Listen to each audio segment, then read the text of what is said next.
कदी वो वेला सीगा कि किसी पिंड विच कोई औरत बेवा हो जाती सी या कोई ऐसा बंदा जिहदा कोई वाली वारस नहीं हुंदा सीगा ते उहनूं पिंड वाले मिल के संभालते सन। तो ये सन 47 तो पहले दी गल्लां ने। तो पाकिस्तान की आज़ादी तो बाद इन्हां लोकां नूं शुक्र करना चाहिए सीगा कि सानूं आज़ादी मिली और असीं इस्लाम के मुताबिक ज़िंदगी बसर करांगे, लेकिन इन्हां ने इन्हां गल्लां नूं छड्ड दित्ता। और तारा जी इत्थे इस घर दे विच अज इस घर च आए हैं जिस च दो भाई सके भाई ने और दोनों ही एक नूं फालिज दा मरीज़ आ और एक वैसे बीमार आ ते उन्हां दा कोई वाली वारस नहीं।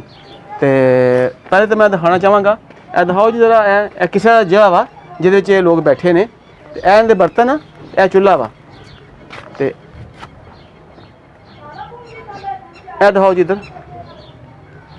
ए बर्तन का ए किचन है छोटा खुला जा किचन है, ए किचन है यानी कि ए हैश का कमरा दिखाओ जी जरा।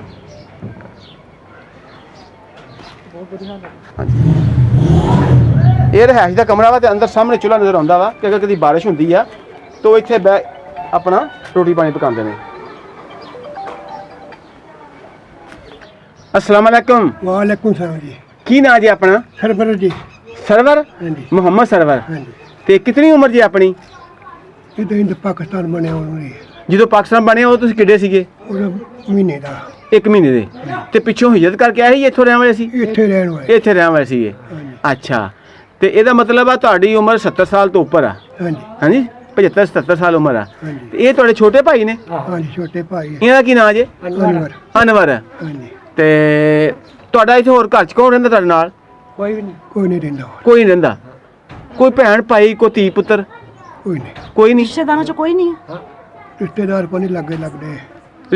ਕਹਿੰਦੇ ਨੇ ਕਿ ਰਿਸ਼ਤੇਦਾਰ ਕੋਈ ਲਾਗੇ ਨਹੀਂ ਲੱਗਦੇ। ਮੈਂ ਜਿਹੜੀ ਗੱਲ दरवाजे च अंदर आने लग्या गल आखी आ वो गल बजुर्गों के मूँह चो निकल रही है कि कोई रिश्तेदार काम नहीं आता। कितनी बेहिस्सी आ जो रिश्तेदार किसी काम नहीं आना तो महल्ले कितों काम आना। तो फिर मेरा रब जरा ना वो जरूर असबाब पैदा करता।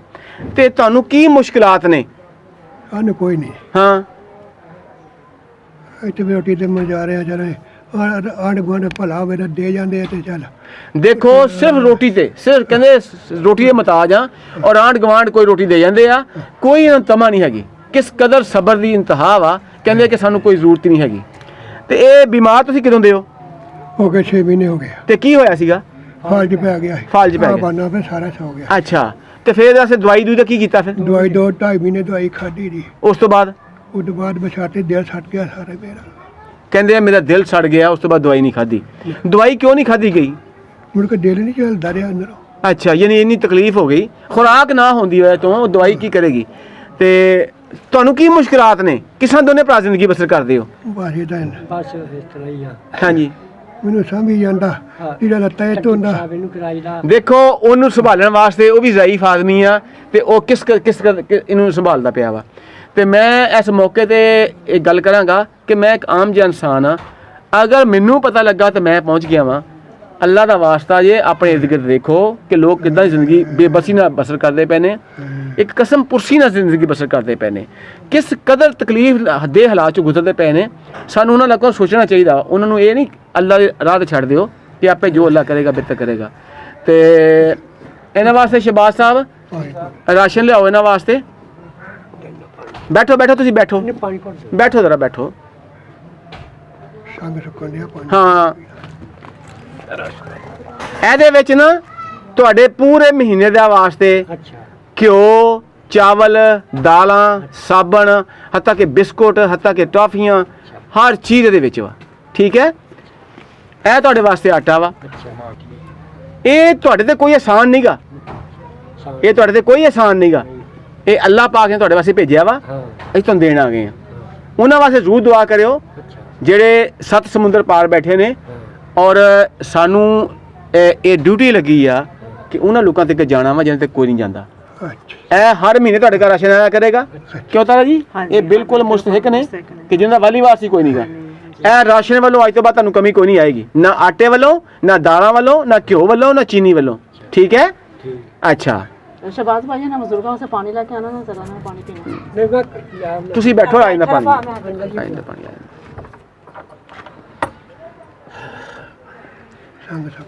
अच्छा अच्छा ਇਕੱਠਾ ਨਹੀਂ ਜਾਂਦਾ ਤੇ ਤੁਹਾਨੂੰ ਇਸ ਰਾਸ਼ਨ ਤੋਂ ਇਲਾਵਾ ਹੋਰ ਕੀ ਜ਼ਰੂਰਤ ਆ? ਕੁਛ ਨਹੀਂ ਦੇਖੋ ਕਹਿੰਦੇ ਕਿਸੇ ਸ਼ਾਇਦ ਜ਼ਰੂਰਤ ਕੋਈ ਨਹੀਂ, ਕੱਪੜਿਆਂ ਦੀ ਕੋਈ ਜ਼ਰੂਰਤ ਨਹੀਂ ਕੱਪੜੇ ਬੜੇ ਰਹੇ ਹੈ। ਕੱਪੜੇ ਬਹੁਤ ਆ। ਉਹ ਕਹਿੰਦੇ ਕੱਪੜੇ ਬਹੁਤ ਆ ਯਾਰ, ਕਿਸ ਕਦਰ ਸਾਦਗੀ ਆ। ਕੀ ਕਰਨਾ ਹਾਂ ਕਹਿੰਦੇ ਕੀ ਕਰਨੇ ਆ? ਤੰਦਰੁਸਤੀ ਦੇ ਵਜੇ ਕੱਪੜੇ ਕੱਪੜੇ ਆ। ਕੋਈ ਦਵਾਈ ਵਾਸਤੇ, ਕੋਈ ਅੱਛੀ ਚੀਜ਼ ਖਾਣ ਵਾਸਤੇ ਕਿਹੜੀ ਸ਼ਾਨ ਦਿਲ ਕਰਦਾ ਦੱਸੋ? ਕੋਈ ਫਰੂਟ ਵਗੈਰਾ ਖਾਣ ਵਾਸਤੇ। ਹਾਂ ਇਹ ਸਭ ਕੁਝ ਰੱਬ ਦੇ ਹੀ ਜਾਂਦਾ, ਰੱਬ ਦੇ ਦਿੰਦਾ ਵਾ। ਦੁੱਧ ਆਉਂਦਾ ਘਰ 'ਚ, ਦੁੱਧ ਆਉਂਦਾ ਜੀ, ਦੁੱਧ ਤੇ ਆਉਂਦਾ, ਫਰੂਟ, ਫਰੂਟ ਵੀ ਆ ਜਾਂਦਾ ਵਾ। ਅੱਛਾ ਫਰੂਟ ਵੀ ਆ ਜਾਂਦਾ ਵਾ। ਦੇਖੋ ਕਿਸ ਕਦਰ ਸਬਰ ਦੀ ਇੰਤਹਾ ਵਾ। ਹਾਂਜੀ ਤੇ ਮੈਂ ਉਹਨਾਂ ਲੋਕਾਂ ਨੂੰ ਜਿਹੜੇ ਇਰਦ ਗਿਰਦ ਰਹਿੰਦੇ ਨੇ, ਉਹਨਾਂ ਨੂੰ ਚਾਹੀਦਾ ਵਾ ਆਪਣੇ ਇਰਦ ਗਿਰਦ ਵੇਖਣ, ਐਸੇ ਲੋਕ ਉਹਨਾਂ ਦੇ ਘਰ ਪਹੁੰਚਣ ਔਰ ਉਹਨਾਂ ਸੇ ਮਹਾਨਾ ਕਫਾਲਤ ਦਾ ਬੰਦੋਬਸਤ ਕਰਨ, ਤਾਂ ਕਿ ਇਹ ਨਹੀਂ ਕਿ ਆਪੇ ਕੋਈ ਫਲਾਣਾ ਸੰਭਾਲੇਗਾ, ਫਲਾਣਾ ਸੰਭਾਲੇਗਾ, ਸਾਡਾ ਰਿਸ਼ਤੇਦਾਰ ਕੋਈ ਨਹੀਂ, ਸਾਡੇ ਤਲਕੜਾ ਕੋਈ ਨਹੀਂ। ਨਹੀਂ, ਇਹ ਸਾਡੇ ਭਾਈ ਨੇ, ਸਮਝਣਾ, ਇਹ ਬਜ਼ੁਰਗ ਨੇ, ਸਮਝਣਾ। ਤੇ ਤਾਰਾ ਜੀ ਇਹਨਾਂ ਵਾਸਤੇ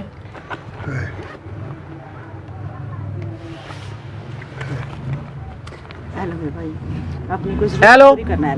ਹਾਂਜੀ। ਇਹ 5000 ਰੁਪਇਆ ਤੁਹਾਡੇ ਵਾਸਤੇ ਆ, ਠੀਕ ਹੈ? ਇਹ ਸੰਭਾਲ ਲਓ। ਇਹਦੇ ਵਾਸਤੇ ਤੁਸੀਂ ਜੋ ਫਰੂਟ ਲੈਣਾ ਹੋਵੇ, ਜੋ ਕੋਈ ਚੀਜ਼ ਲੈਣੀ ਹੋਵੇ, ਠੀਕ ਹੈ, ਇਹ ਤੁਹਾਡੇ ਵਾਸਤੇ ਅੱਲਾਹ ਤਾਲਾ ਨੇ ਭੇਜੇ ਨੇ, ਠੀਕ ਹੈ? ਤੇ ਉਹਨਾਂ ਵਾਸਤੇ ਜ਼ਰੂਰ, ਤੁਸੀਂ ਬਜ਼ੁਰਗ ਹੋ, ਉਹਨਾਂ ਵਾਸਤੇ ਦੁਆ ਕਰਿਓ ਕਿ ਜਿਨ੍ਹਾਂ ਨੇ ਭੇਜਿਆ ਵਾ ਉਹਨਾਂ ਵਾਸਤੇ, ਸਾਰਿਆਂ ਵਾਸਤੇ ਕਰੀਦਾ, ਸਾਰਿਆਂ ਵਾਸਤੇ। ਜਿਨ੍ਹਾਂ ਨੇ ਸਭ ਕੁਝ ਕੀਤਾ ਵਾ ਉਹਨਾਂ ਵਾਸਤੇ ਦੁਆ ਕਰਨੀ ਆ। ਹਾਂਜੀ ਕਿ ਹਰ ਮਹੀਨੇ ਤੁਹਾਨੂੰ ਰਾਸ਼ਨ ਆਇਆ ਕਰੇਗਾ, ਠੀਕ ਹੈ? ਉਹਨਾਂ से दुआ करनी है कि अल्लाह पाक उनकी मुश्किलात दूर करे, अगर कोई ना दुख तकलीफ है तो वो दूर करे, अगर कोई बच्चा बीमार है तो वो अल्लाह शिफा देवे, ठीक है? ਹਾਂਜੀ। ਤੇ ਇਹ ਰਾਸ਼ਨ ਤੁਹਾਡੇ ਘਰ ਹਰ ਮਹੀਨੇ ਆਇਆ ਕਰੇਗਾ। ਤੇ ਸਾਡੇ ਵਾਸਤੇ ਦੁਆ ਕਰਿਓ ਕਿ ਅੱਲਾਹ ਪਾਕ ਸਾਨੂੰ ਹਿੰਮਤ ਦੇਈ ਰੱਖੇ। ਬਹੁਤ ਸ਼ੁਕਰੀਆ, ਜਿੰਦੇ ਵਸਦੇ ਰਹੋ। ਅੱਲਾਹ ਹਾਫਿਜ਼। ਬਹੁਤ ਪਿੰਡ ਵਾਲਿਆਂ ਨੇ ਬਹੁਤ ਮਦਦ ਦਿੱਤੀ। ਲਓ ਜੀ ਤਾਰਾ ਜੀ, ਇਹ ਮੇਰੇ ਭੈਣ ਤੁਹਾਨੂੰ ਬਰਤਨ ਦੇ ਰਹੇ ਆ। ਇਹ ਕਾਹਦੇ ਵਾਸਤੇ ਬਰਤਨ? ਇਹ ਜਾਨਵਰਾਂ ਵਾਸਤੇ, ਪਰਿੰਦਿਆਂ ਵਾਸਤੇ। ਹਾਂਜੀ। ਪਰਿੰਦਿਆਂ ਵਾਸਤੇ। ਹਾਂਜੀ। ਉਹ ਵੀ ਮਖਲੂਕ ਆ ਖੁਦਾ ਦੀ। ਹਾਂਜੀ, ਉਹ ਵੀ ਸਾਡੇ ਕੋਲ ਕੁਝ ਮੰਗਦੀ ਹੈ। ਹਾਂਜੀ ਬਿਲਕੁਲ ਮੰਗਦੀ ਹੈ, ਸਾਨੂੰ ਖਿਦਮਤ ਕਰਨੀ ਚਾਹੀਦੀ ਹੈ ਉਹਦੀ। ਕਰਨੀ ਚਾਹੀਦੀ ਹੈ ਜੀ। ਇਹ ਚ ਪਾਣੀ ਪਾਇਆ ਕਰਨਾ, ਇਹ ਉਹਨਾਂ ਦਾ ਦਾਣਾ ਵਾ। ਠੀਕ ਹੈ। ਇਹ ਦੋਗੇ ਘਰ ਚ ਬਰਕਤ, ਖੈਰੋ ਬਰਕਤ ਆਏਗੀ। ਹਾਂਜੀ। ਔਰ ਸਵਾਬ ਮਿਲੇਗਾ। ਇਹ ਅਸੀਂ ਆਪਣੀ ਭੈਣ ਕੋ ਇੱਕ ਰਿਕੁਐਸਟ ਕਰਦੇ ਹਾਂ, ਅੱਛਾ ਇਹ ਦਰਖਾਸਤ ਕਰਦੇ ਹਾਂ ਮੈਂ ਆਪਣੀ ਭੈਣ ਕੋ ਕਿ ਭੈਣ ਜੀ ਇਹ ਅਸੀਂ ਲੈ ਚੱਲੇ ਹਾਂ, ਠੀਕ ਇਹ 'ਚ ਹੈ ਪਾਣੀ ਪਾ ਕੇ ਰੋਜ਼ ਰੱਖੋ। ਜਿੱਦਾਂ ਗਰਮੀ ਸਾਨੂੰ ਲੱਗਦੀ ਹੈ ਉਹਨਾਂ ਨੂੰ ਲੱਗਦੀ ਹੈ, ਹਾਂਜੀ। ਜਦੋਂ ਧੁੱਪ ਸਾਨੂੰ ਲੱਗਦੀ ਹੈ ਉਹਨਾਂ ਨੂੰ ਲੱਗਦੀ ਉਹਨਾਂ ਨੂੰ ਹੈ। ਲੱਗਦੀ ਤੇ ਅਗਰ ਅਸੀਂ ਉਹਨਾਂ ਵਾਸਤੇ ਕਰਾਂਗੇ ਨਾ ਹਾਂਜੀ। ਤੇ ਰੱਬ ਵੀ ਖੁਸ਼ ਹੋਏਗਾ ਤੇ ਘਰ 'ਚ ਖੈਰੋ ਬਰਕਤ ਵੀ ਆਏਗੀ। ਹਾਂਜੀ। ਠੀਕ ਹੈ ਮੇਰੀ ਭੈਣ ਜੀ, ਠੀਕ ਹੈ ਭਾਈ। ਇਹ ਵਾਦਾ ਕਿ ਹਾਂਜੀ, ਪਾਣੀ ਰੋਜ਼ ਪਾਇਆ ਕਰਨਾ। ਹਾਂਜੀ, ਵਾਅਦਾ। ਤੁਹਾਡਾ ਬਹੁਤ ਸ਼ੁਕਰੀਆ ਭੈਣ ਜੀ।